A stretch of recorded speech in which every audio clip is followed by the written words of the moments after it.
Imagine the sound of silence so complete it makes your skin crawl. November 15, 2014. Guayas Prison, Ecuador, a $47 million fortress built on compromised ground, housing 6,000 men in a facility designed for 4,000. For 12 hours, this concrete monument to modern corrections became a battlefield where inmates turned bed frames into blades and ventilation shafts into weapons of war. The riots didn't start with a fight. They started with a power outage that lasted exactly 7 minutes.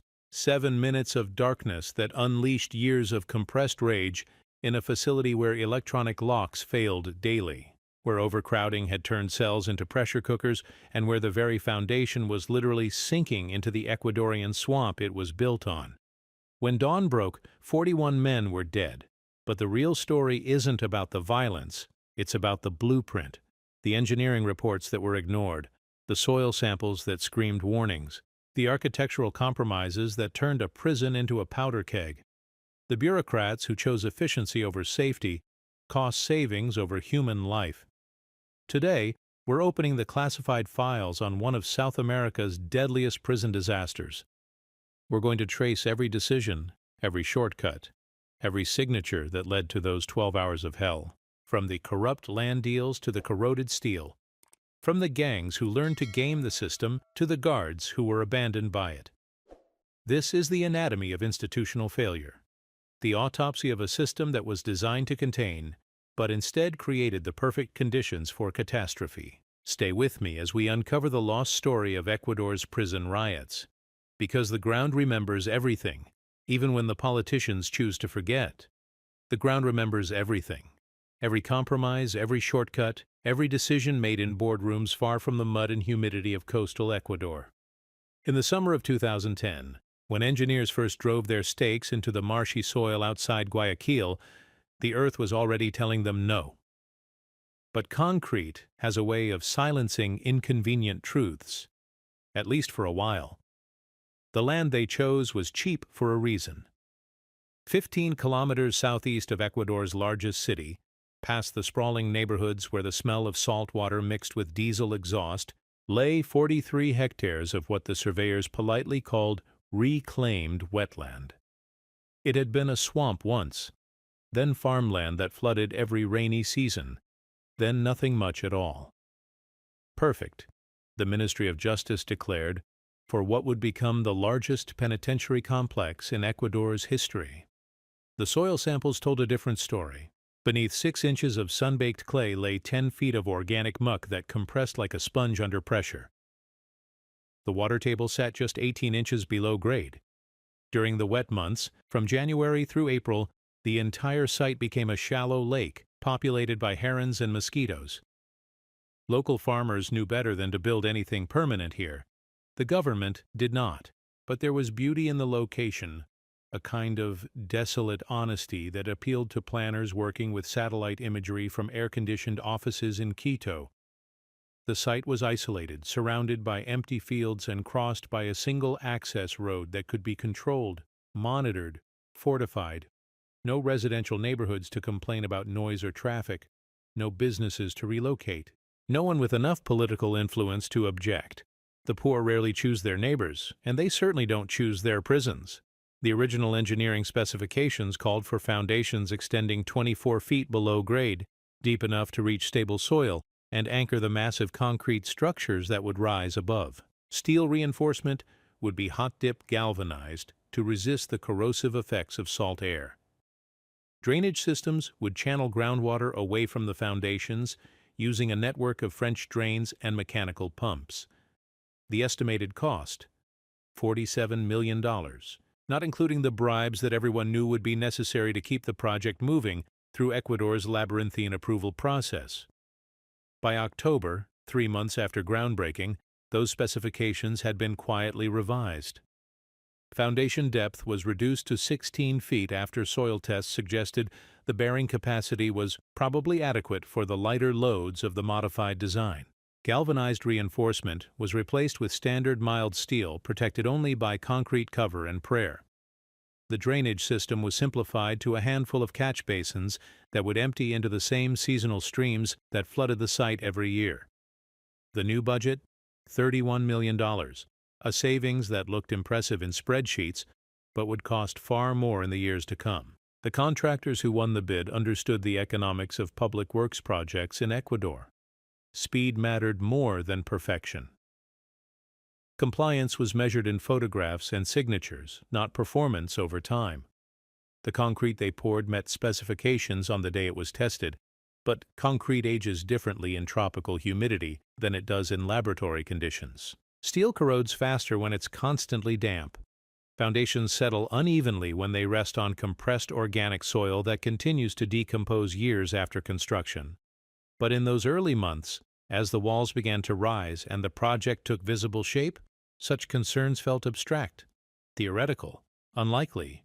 The facility would house 4,000 inmates in modern cells with electric lighting and indoor plumbing, a vast improvement over the decrepit regional jails it would replace.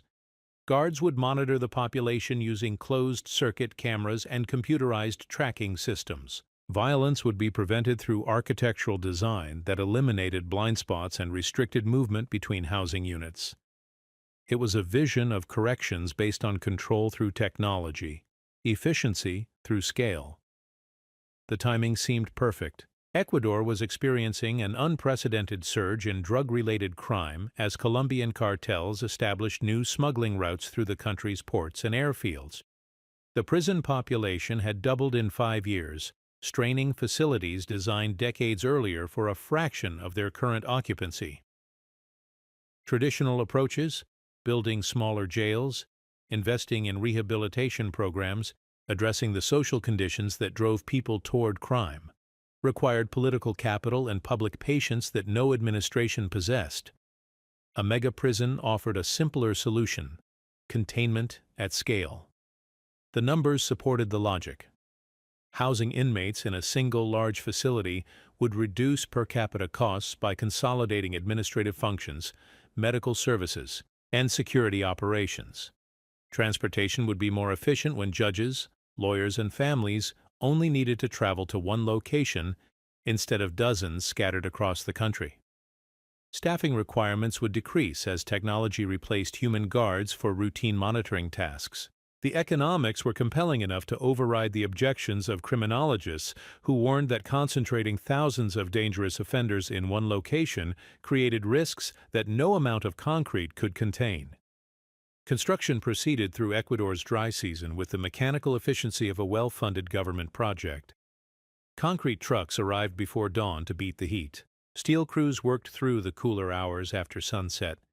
The site hummed with the sound of diesel engines and hydraulic tools, punctuated by the occasional blast of dynamite when underground obstacles required removal.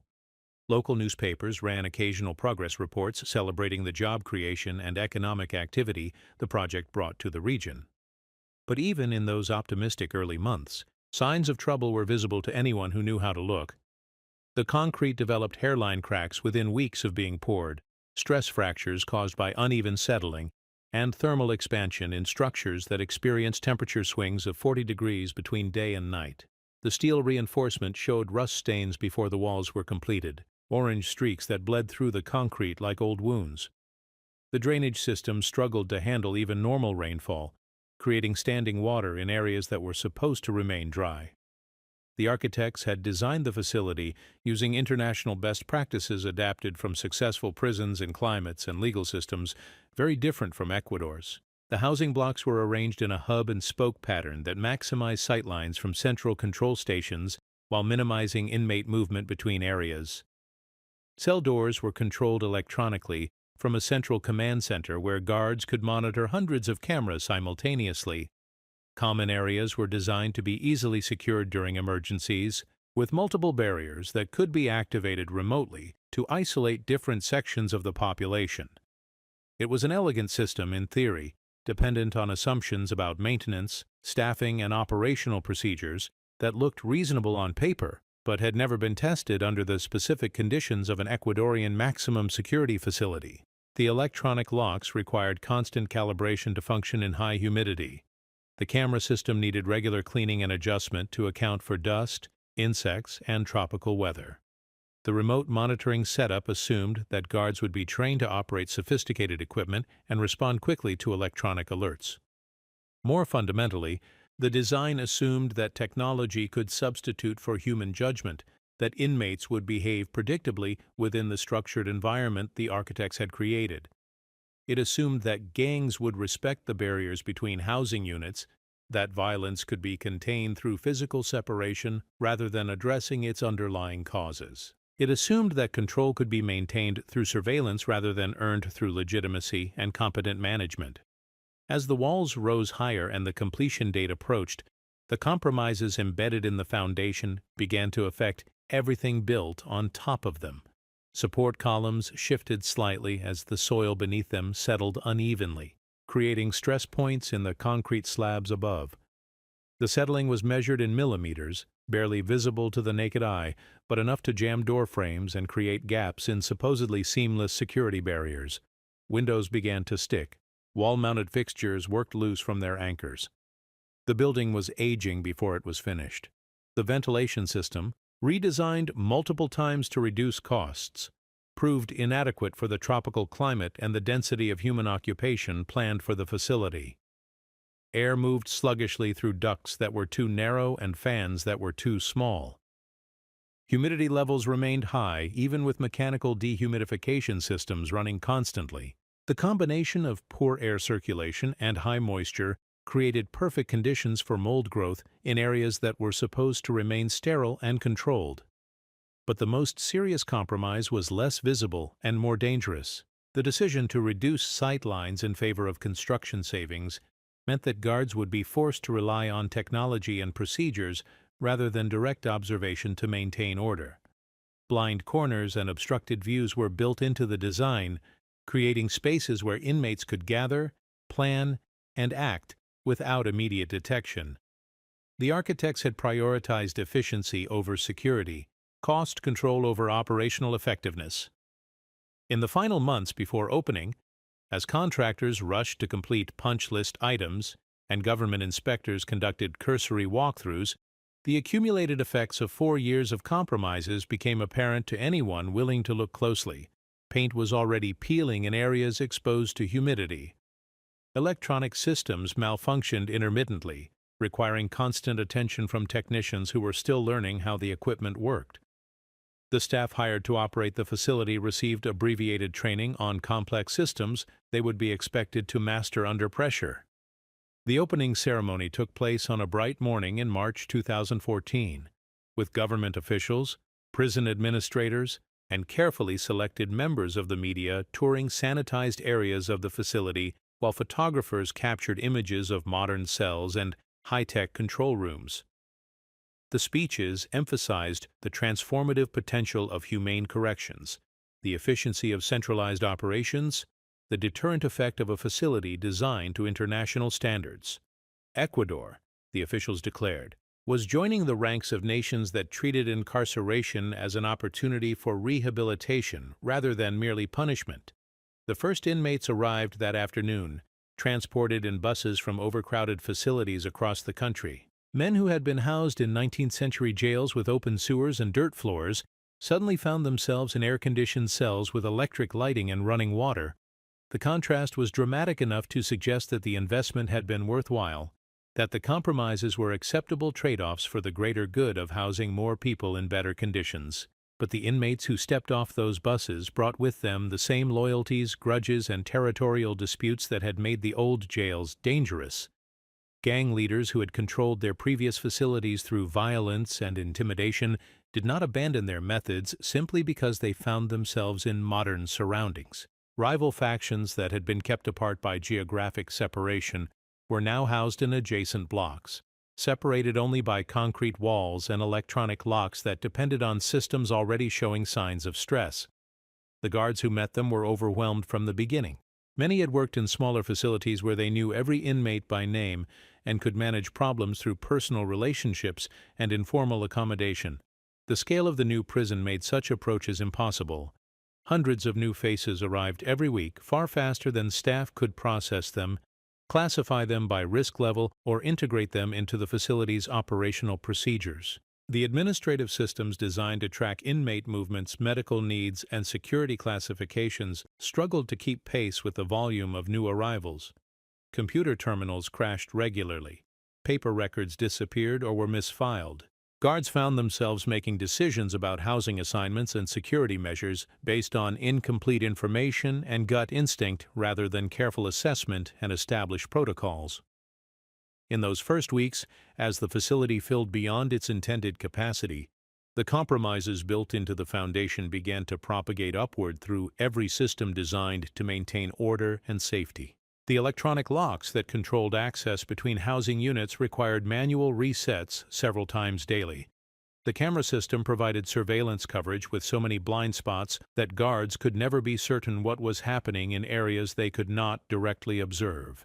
The ventilation system circulated air so poorly that the smell of human occupancy became permanently embedded in the concrete walls. More inmates arrived every week because the old facilities they had been scheduled to replace were closed immediately upon the opening of the new prison, regardless of whether adequate space was available. Cells designed for single occupancy housed 2 inmates. 2-person cells housed 4. Common areas became sleeping spaces for overflow populations that existed on paper as temporary arrangements but persisted month after month as the system struggled to balance capacity with demand.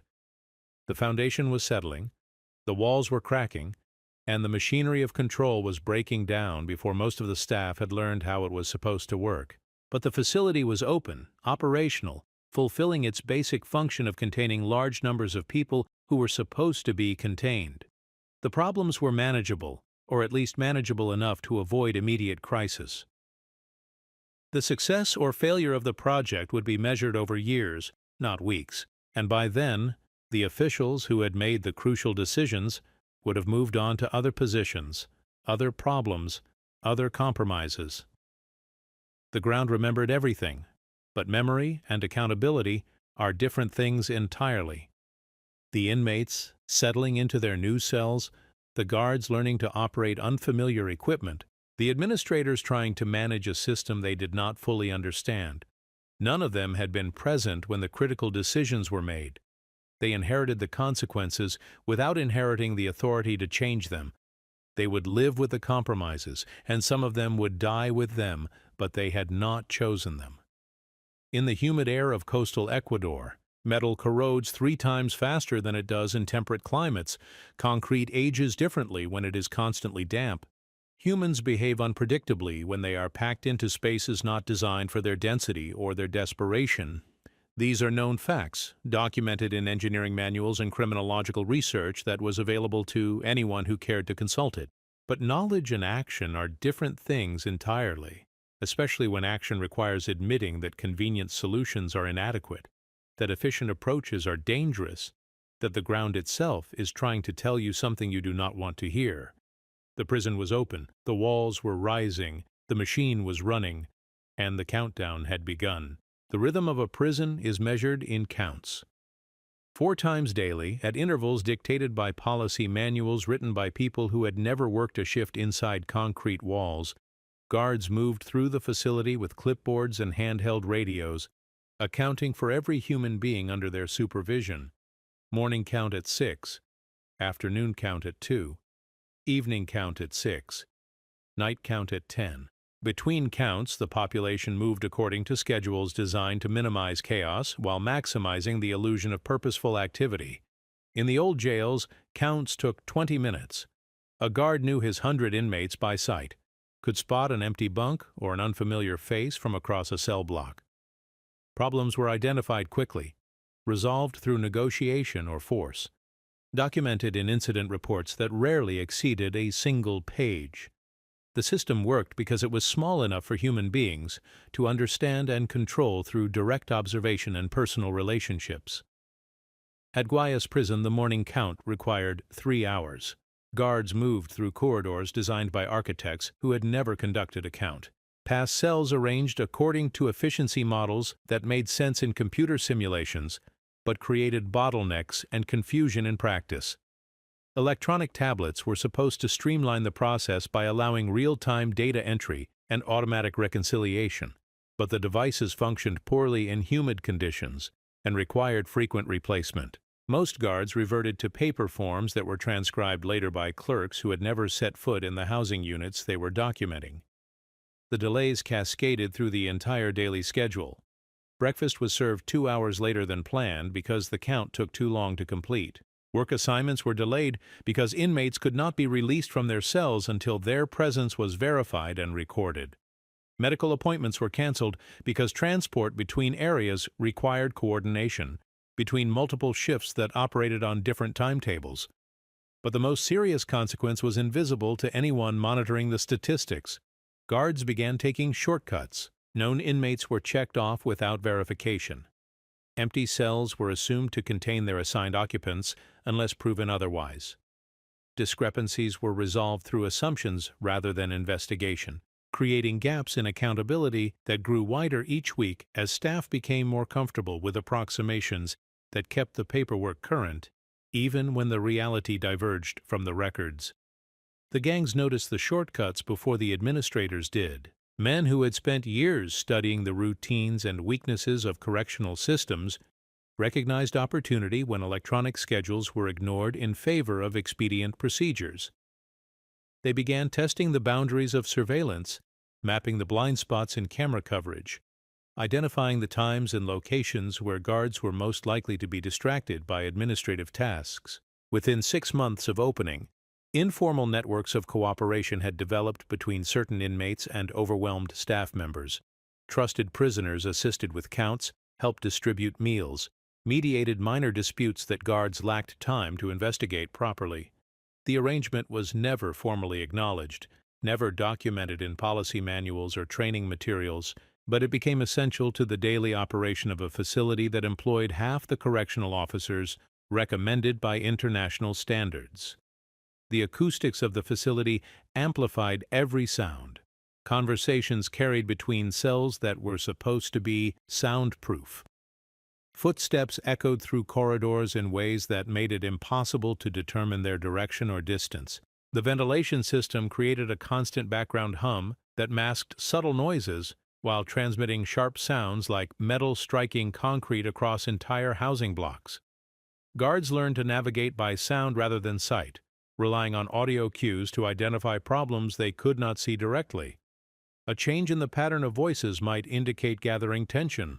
Sudden silence could signal trouble as surely as shouting. The scrape of furniture being moved might mean inmates were barricading a cell or fashioning weapons from bed frames and plumbing fixtures. But the same acoustic properties that helped experienced staff detect problems also enabled inmates to communicate across security barriers that were supposed to prevent coordination between different factions. Whistle codes developed organically, allowing messages to be passed between housing units without the use of smuggled cell phones or written notes that could be intercepted. Guards who recognized the patterns often lacked the manpower to investigate them systematically, creating an invisible communication network that operated parallel to the official systems designed to monitor and control information flow. The economy that emerged inside the facility was more sophisticated than anything the architects had anticipated. Kitchen workers controlled access to extra food, trading portions for favors, protection, or contraband items smuggled in by visitors or corrupt staff members. Maintenance crews had access to tools and supplies that could be converted into weapons or currency. Inmates with literacy skills wrote letters for illiterate prisoners in exchange for commissary credits or personal services. The most valuable commodity was information, knowledge of guard schedules, upcoming transfers, disciplinary actions being planned by administration. Men who possessed such intelligence could trade it for safety, comfort, or influence within the complex social hierarchies that governed daily life in ways no policy manual could anticipate or address. But food was the foundation of the entire system. Meals were prepared in central kitchens and distributed through a network of serving lines, transport carts, and temporary storage areas that created dozens of potential control points. Gangs that gained influence over key positions in the food service operation could reward allies with better portions while punishing enemies through deliberate shortages or contamination. The administration was aware of these dynamics in general terms, but lacked the resources to monitor them systematically. Disciplinary reports focused on dramatic incidents, fights, discoveries of weapons, escape attempts, while ignoring the subtle forms of coercion and manipulation that shaped the daily experience of most inmates. Guards wrote up violations they could document easily while overlooking complex social problems that would require investigation, testimony from reluctant witnesses, and sustained follow-up to resolve properly. The electronic systems that were supposed to provide comprehensive monitoring and control began failing within months of activation. Door locks jammed when humidity caused metal components to corrode faster than anticipated. Camera lenses fogged in tropical weather conditions that had not been adequately considered during the design phase. Computer terminals crashed when software designed for temperate climates encountered temperature and humidity fluctuations that exceeded their operational parameters. The central control room, envisioned as the nerve center from which a small number of highly trained technicians could monitor the entire facility, became a maze of backup systems, manual overrides, and improvised solutions to problems that emerged faster than they could be properly diagnosed. Operators learned to work around malfunctioning equipment rather than waiting for repairs that might take weeks to complete if replacement parts were available at all. The most critical vulnerability was also the most invisible. The electronic locks that secured hundreds of doors throughout the facility were controlled by a centralized system that had never been tested under full operational conditions.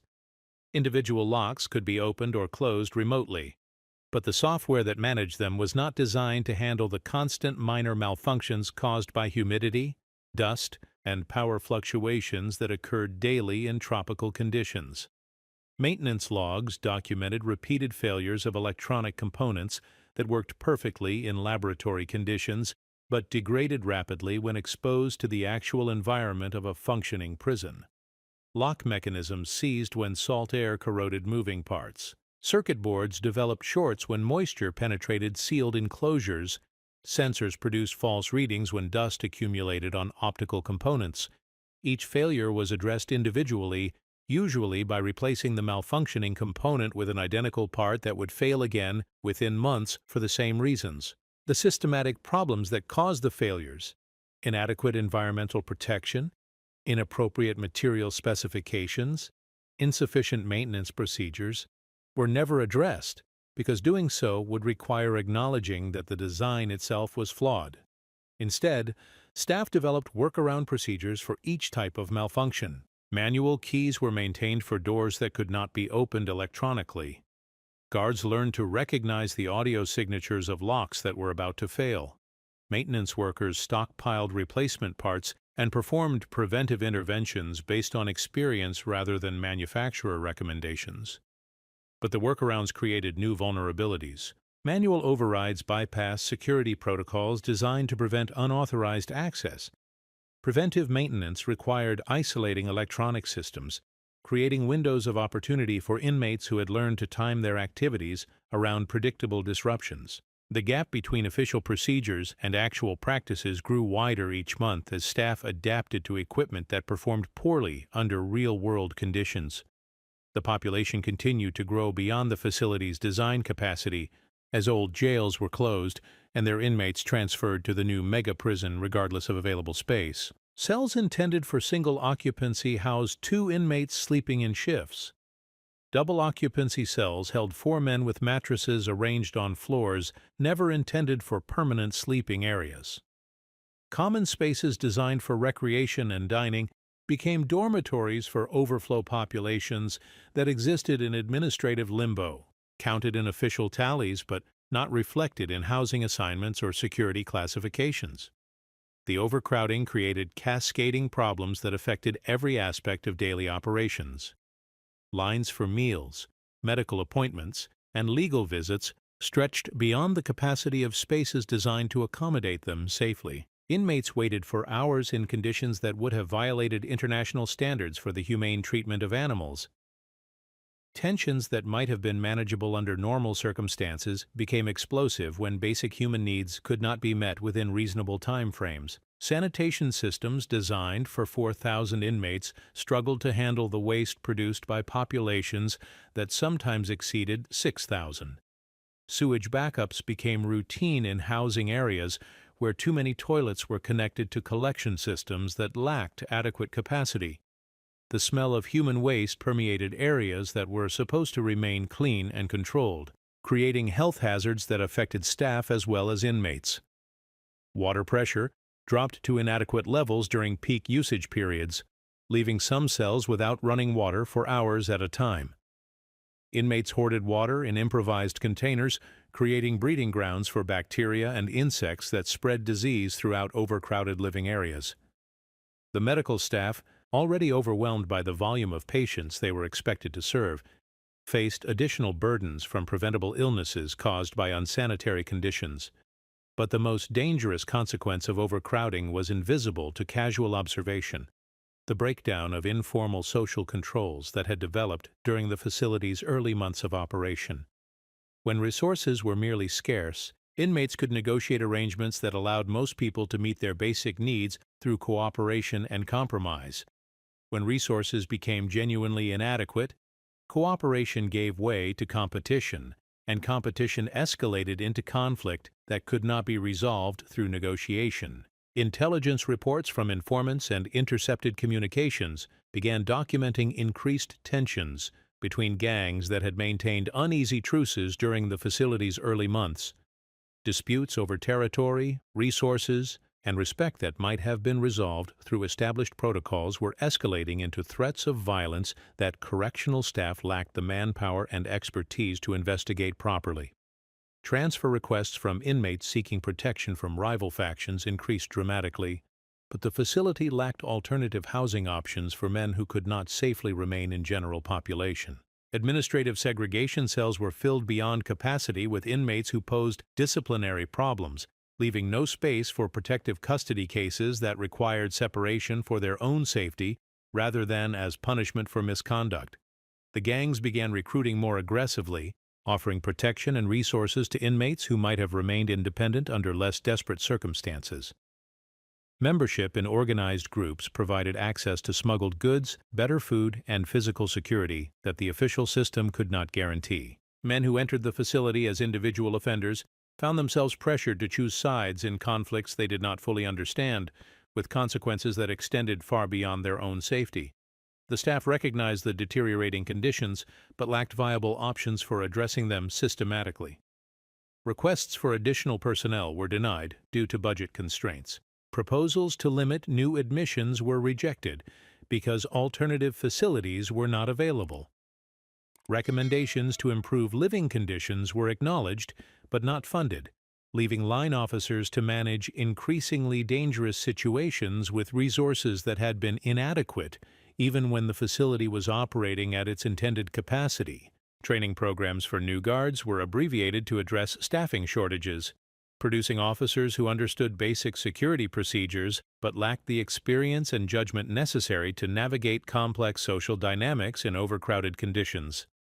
Veteran staff who might have provided mentorship and guidance were overwhelmed by their own responsibilities, leaving new employees to learn through trial and error in environments where mistakes could have fatal consequences. The distance between administrative offices and housing units created communication gaps that prevented problems from being identified and addressed before they escalated into crises. Reports from line staff were filtered through multiple supervisory levels, losing detail and urgency with each transmission. Administrators made decisions based on sanitized summaries that bore little resemblance to the conditions experienced by guards and inmates in overcrowded cell blocks. By the facility's second year of operation, the compromises built into its foundation had propagated through every system designed to maintain order and safety. Electronic equipment failed routinely and was repaired inadequately. Overcrowding exceeded design parameters by margins that would have been unacceptable in any other context. Staff members were demoralized by working conditions that prevented them from performing their duties competently, while exposing them to personal risks that increased with each passing month. But the most dangerous development was the least visible: the emergence of parallel power structures that operated according to rules very different from those contained in policy manuals. When official systems failed to meet basic human needs, unofficial systems developed to fill the gaps. When legitimate authority could not maintain order, illegitimate authority stepped forward to provide the predictability and control that human communities require to function. The machine was still running, but it was no longer operating according to its original specifications. Guards had learned to work around equipment that functioned poorly. Inmates had adapted to conditions that exceeded the capacity of official systems to manage safely. Everyone involved understood that the situation was unsustainable, but no one possessed the authority or resources to change the fundamental conditions that made crisis inevitable. In the tropical heat of coastal Ecuador, metal corroded and concrete aged according to natural laws that could not be suspended by policy decisions or budget constraints. Human beings responded to overcrowding and inadequate resources according to behavioral patterns documented in criminological research that had been ignored during the design process. The ground continued to settle beneath foundations that had been built inadequately from the beginning. The countdown continued, measured not in days or weeks, but in the accumulating stress of systems that were operating far beyond their design limits. Every small failure created the conditions for larger failures. Every workaround became a permanent compromise. Every crisis that was managed successfully without addressing its underlying causes made the next crisis more likely and more severe. The walls were holding, but they were learning to crack in places no one was watching. The blade appeared on a Tuesday night in November, fashioned from a bed frame that had been systematically weakened over 3 weeks, until a single piece of steel could be snapped free during the chaos of evening meal distribution. The inmate who made it had worked as a welder before his arrest for armed robbery, and he understood metal fatigue, stress concentration, and the precise application of force required to create sharp edges from blunt materials. The weapon was discovered during a routine cell search that was neither routine nor random. Intelligence from a paid informant had identified unusual activity in Block 7, where members of the Latin Kings had been stockpiling commissary items and modifying furniture in patterns that suggested preparation for coordinated action. The search was conducted by guards who found exactly what they expected to find, but not until after tensions had escalated beyond the point where discovery could prevent violence. The informant who provided the initial tip was found beaten unconscious in a shower stall 20 minutes after the contraband was seized. His injuries were severe enough to require hospitalization, but not severe enough to kill him immediately.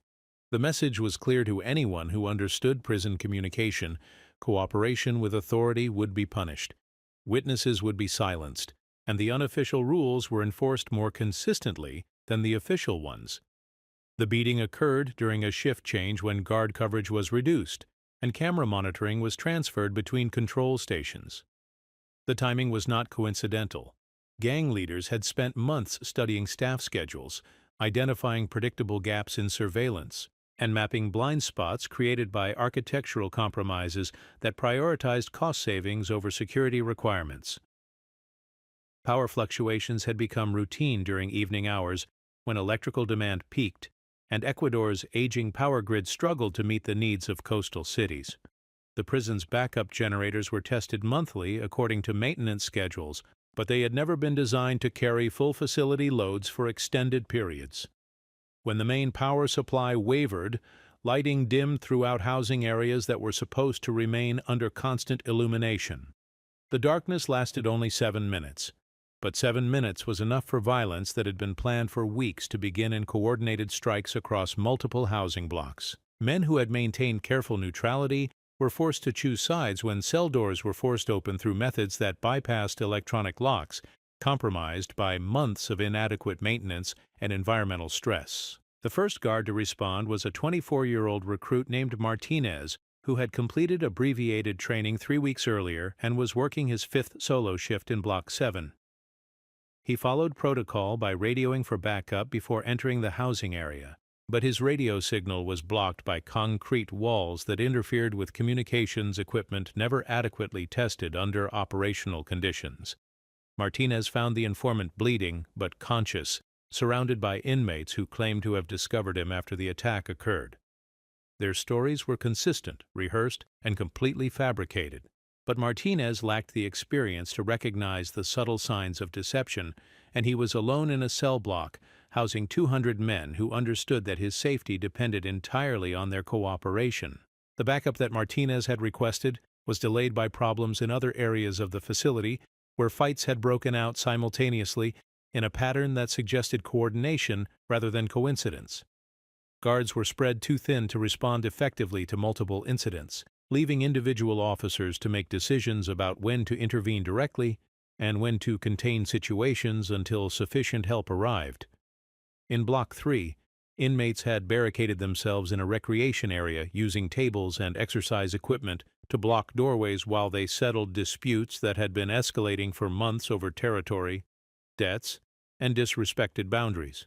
The guards stationed in that area recognized that attempting to break up the fight without adequate backup would likely result in officer injuries without preventing inmate casualties. Block 5 experienced what appeared to be a riot, but was actually a highly organized operation to destroy security cameras and disable electronic locks through techniques that required detailed knowledge of the facility's technical systems. Someone had provided inmates with information about vulnerable points in the infrastructure, possibly a staff member, possibly an outside contractor, possibly someone who had studied technical manuals that should have been secured but were not. The coordination between incidents in different areas of the facility indicated planning that extended across gang boundaries and involved inmates who had previously shown no signs of cooperation. Intelligence gathering by correctional staff had focused on traditional gang structures while missing the emergence of alliances based on shared interests rather than ethnic or geographic loyalties. Phone calls intercepted during the weeks preceding the violence had been dismissed as routine communication with family members and legal representatives, but analysis conducted after the riots revealed coded conversations that discussed timing, targets, and tactical approaches using language that appeared innocent to monitors who lacked specialized training in prison intelligence operations. The riots moved through the facility faster than response protocols designed for isolated incidents involving small numbers of inmates in controlled areas. Guards found themselves defending positions rather than advancing to restore order, falling back to secure areas while armed inmates gained control of corridors, stairwells, and common areas that were supposed to be easily secured during emergencies. Emergency response plans assumed that violence would be confined to individual housing blocks that could be isolated while specialized tactical teams dealt with specific problems in sequential order. But simultaneous incidents in multiple areas overwhelmed the capacity of any response system that depended on concentrating superior force at particular locations. The tactical team called in from outside the facility arrived to find that they could not gain access to areas where their intervention was needed most urgently.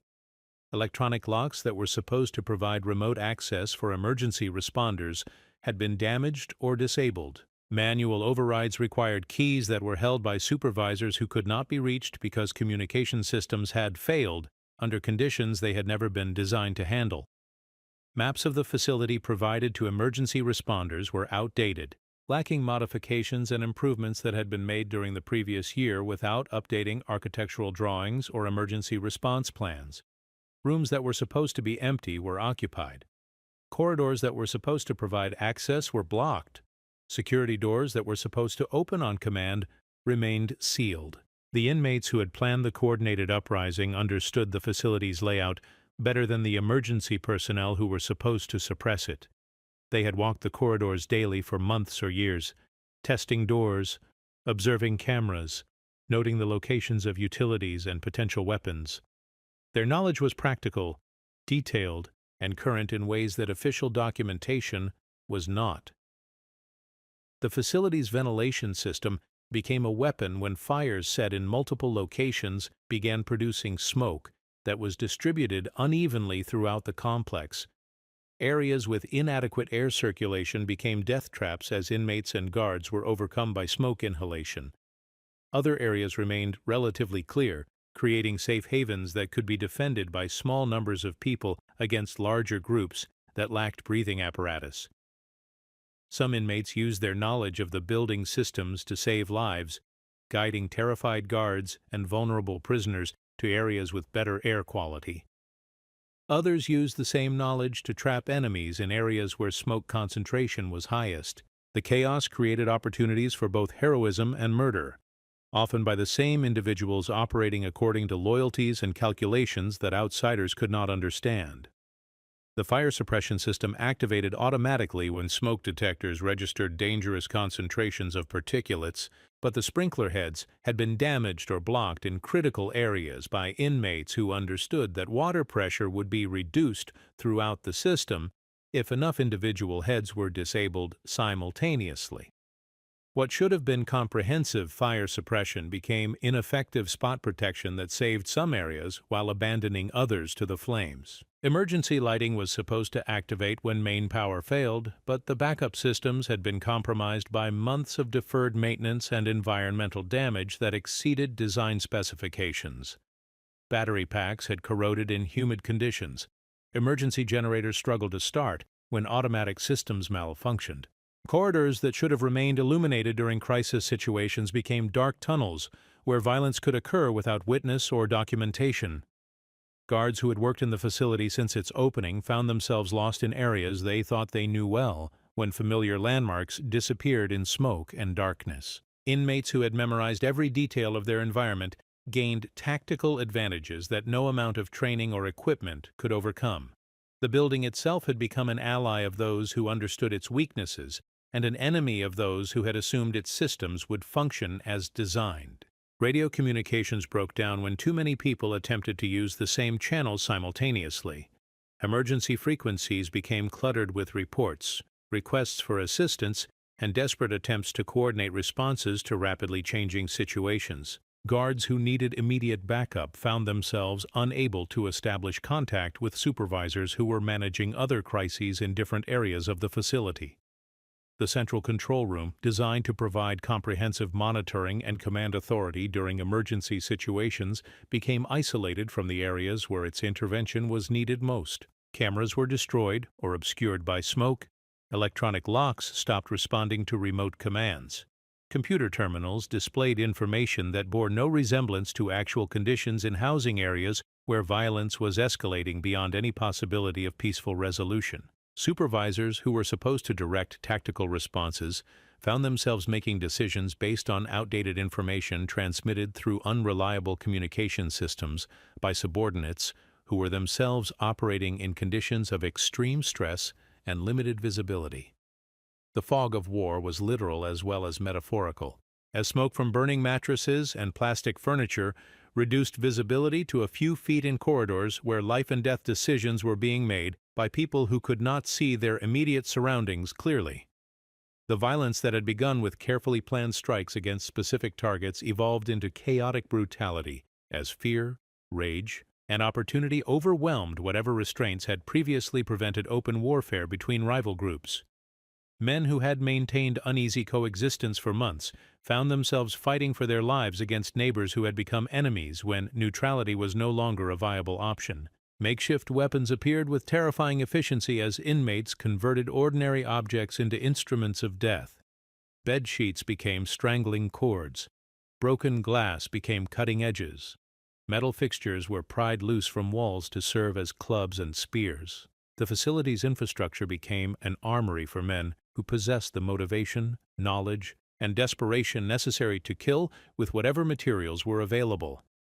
The medical staff, overwhelmed by casualties from multiple areas of the facility, found themselves unable to provide adequate treatment for injuries that would have challenged trauma centers with full surgical capabilities.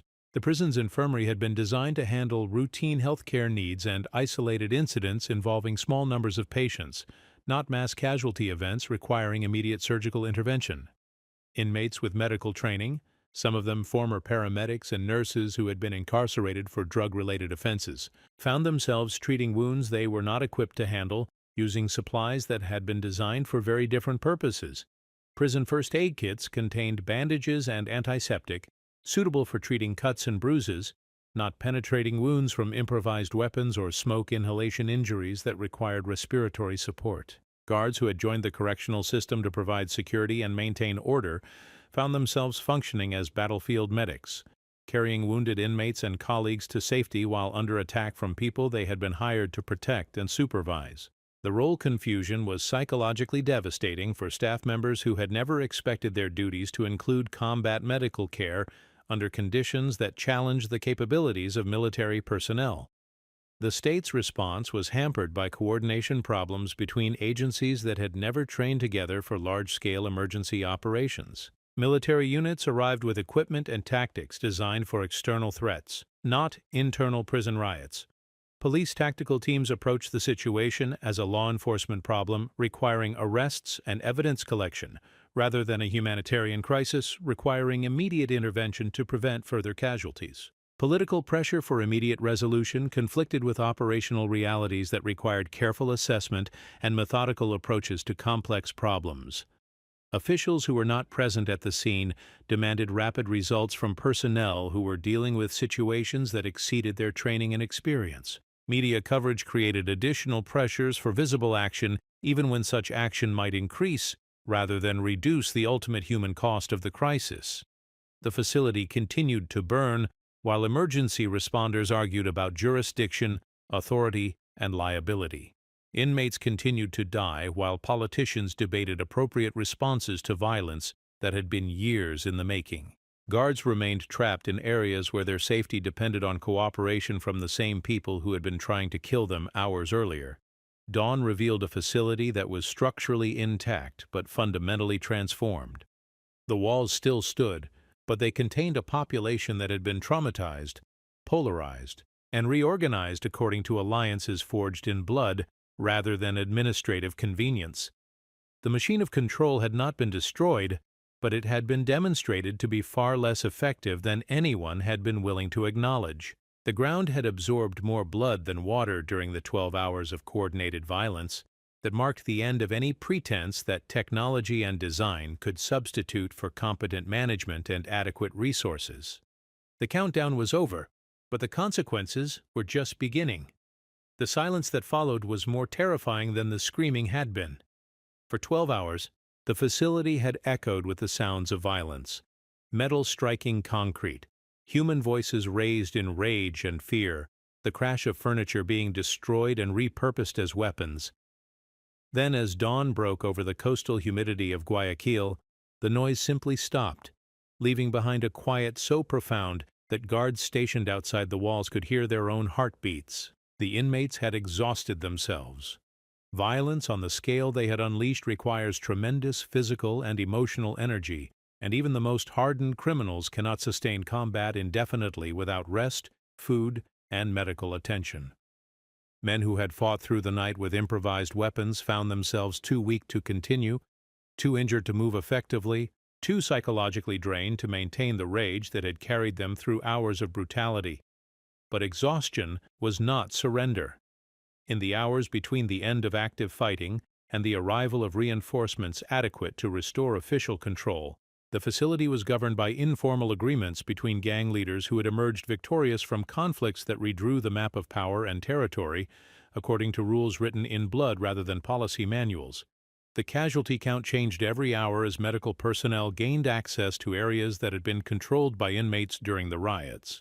Initial reports spoke of 12 dead and 40 injured, numbers that seemed manageable in the context of a facility housing 6,000 men. But those early counts reflected only the bodies that could be reached immediately, not the victims trapped in areas still considered too dangerous for medical personnel to enter safely. By afternoon, the death toll had risen to 28, with more than 100 injuries serious enough to require hospitalization. By evening, it reached 41 dead and counting, as smoke inhalation victims succumbed to respiratory damage in hospitals that lacked adequate intensive care facilities.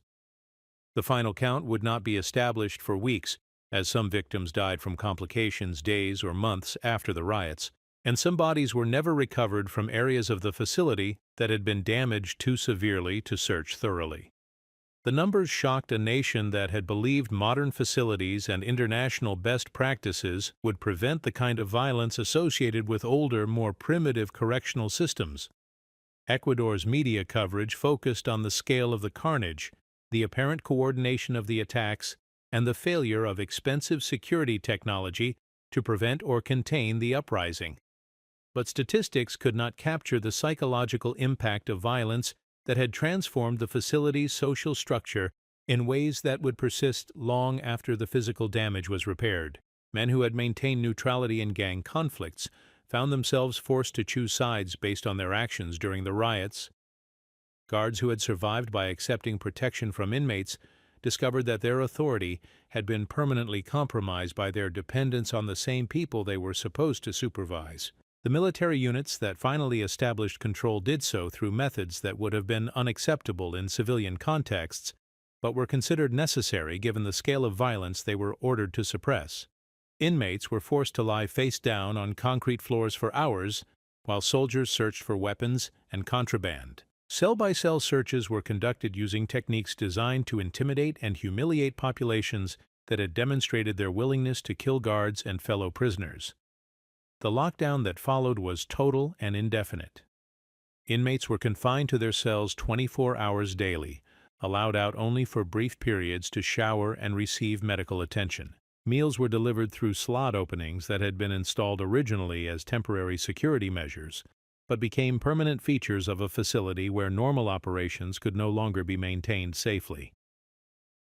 The isolation was psychologically devastating for men who had adapted to the social rhythms of communal living, even in the overcrowded and tension-filled environment that had existed before the riots. Prolonged solitary confinement is recognized internationally as a form of torture when imposed for extended periods, but administrators argued that public safety required extraordinary measures to prevent additional violence. Inmates who had been enemies during the riots found themselves united in opposition to conditions that made their previous conflicts seem manageable by comparison. The silence that administrators interpreted as compliance was actually the quiet of men who were planning more sophisticated forms of resistance that did not depend on physical confrontation with overwhelming military force. Suicide attempts increased dramatically as men who had survived the violence found themselves unable to cope with indefinite isolation in cells that had become tombs for the living. Mental health services, already inadequate before the riots, were overwhelmed by populations that exhibited symptoms of post-traumatic stress, severe depression, and psychotic breaks from reality. The guards who returned to work after the facility reopened were different people than those who had been present during the riots.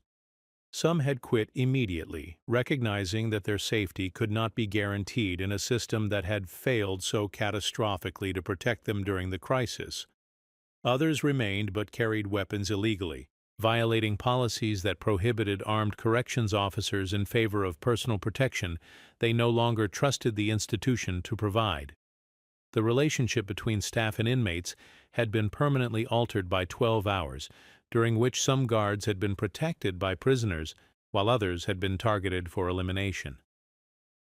Trust, once lost, could not be restored through policy changes or administrative reassurances. Everyone understood that the next crisis was a question of when, not if. The investigations that followed were as predictable as they were futile. Politicians called for accountability from administrators who had inherited systems designed by their predecessors. Administrators blamed inadequate funding and staffing levels that had been imposed by political decisions beyond their control. Guards blamed inmates who had violated the informal agreements that made daily operations possible. The architects who had designed the facility were questioned about security features that had failed during the crisis, but they pointed out that their plans had been modified extensively during construction to reduce costs and accelerate completion. The contractors who had built the facility blamed maintenance problems on operational decisions that exceeded design specifications. Everyone had explanations that shifted responsibility to someone else. Budget allocations were announced for improvements that would prevent future riots: better camera systems, more reliable communication equipment, additional staff training, upgraded fire suppression technology. The proposals were comprehensive, expensive, and politically popular with constituencies that demanded visible responses to visible problems. But none of the announced improvements addressed the fundamental issues that had made the riots inevitable. overcrowding that exceeded design capacity by dangerous margins, understaffing that prevented adequate supervision of dangerous populations, and social tensions that could not be resolved through technological solutions or architectural modifications. The new camera systems would provide better surveillance coverage until humidity and dust degraded their performance. The communication equipment would function reliably until power fluctuations and environmental stress caused component failures. The additional staff would be hired and trained until budget pressures forced layoffs and hiring freezes. The improvements were genuine but temporary, treating symptoms rather than causes. 6 months after the riots, most of the announced reforms had been delayed, scaled back, or quietly abandoned as other priorities competed for limited government resources. The facility operated under modified lockdown conditions that prevented large gatherings while maintaining minimal educational and recreational programs necessary to prevent additional psychological breakdowns among long-term inmates. But the most significant change was invisible to outside observers: the emergence of more sophisticated gang leadership that had learned from the mistakes of the riots. The violence had demonstrated that direct confrontation with state authority was costly and ultimately unsuccessful.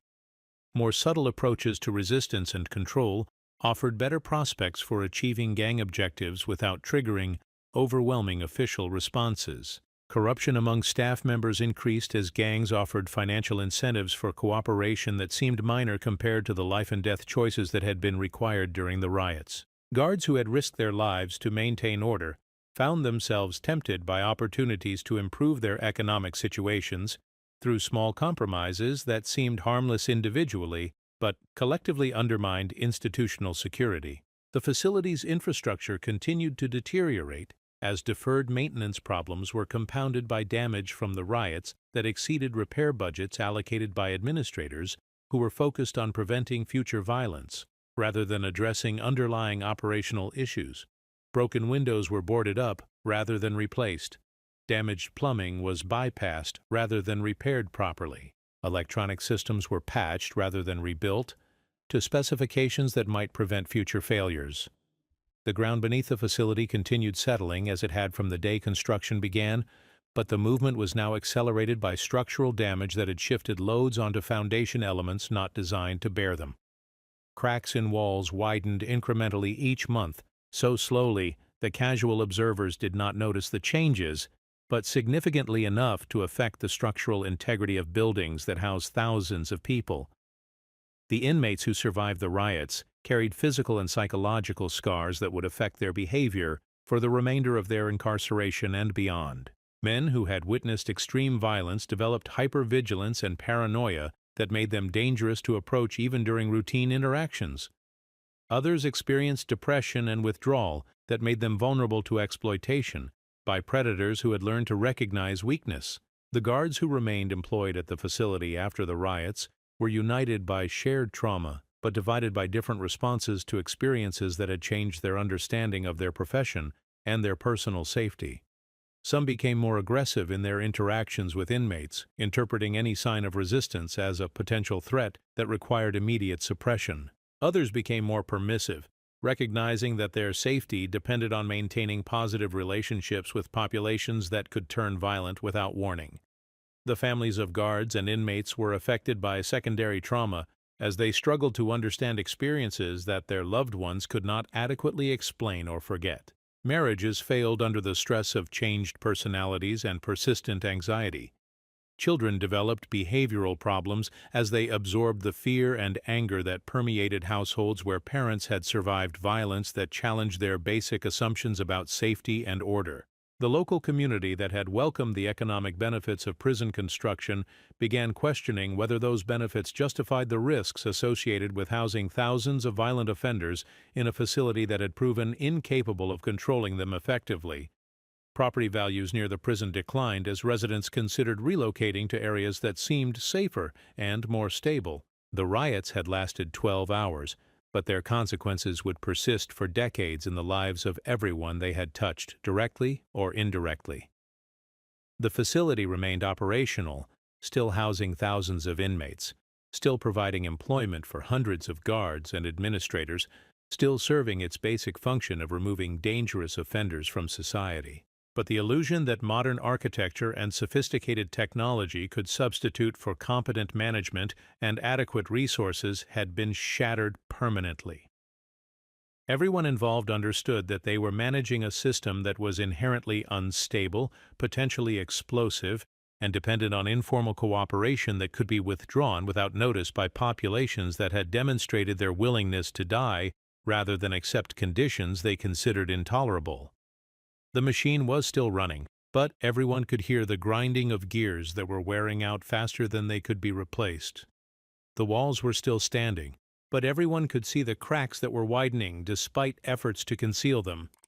The countdown to the next crisis had begun before the bodies from the first one had been buried, and in the humid air of coastal Ecuador, where metal corrodes and concrete crumbles and human patience has limits that cannot be exceeded indefinitely, everyone waited for the sound of something breaking that could not be repaired. The silence was more terrifying than the screaming had been, because silence was not peace. It was just the space between explosions.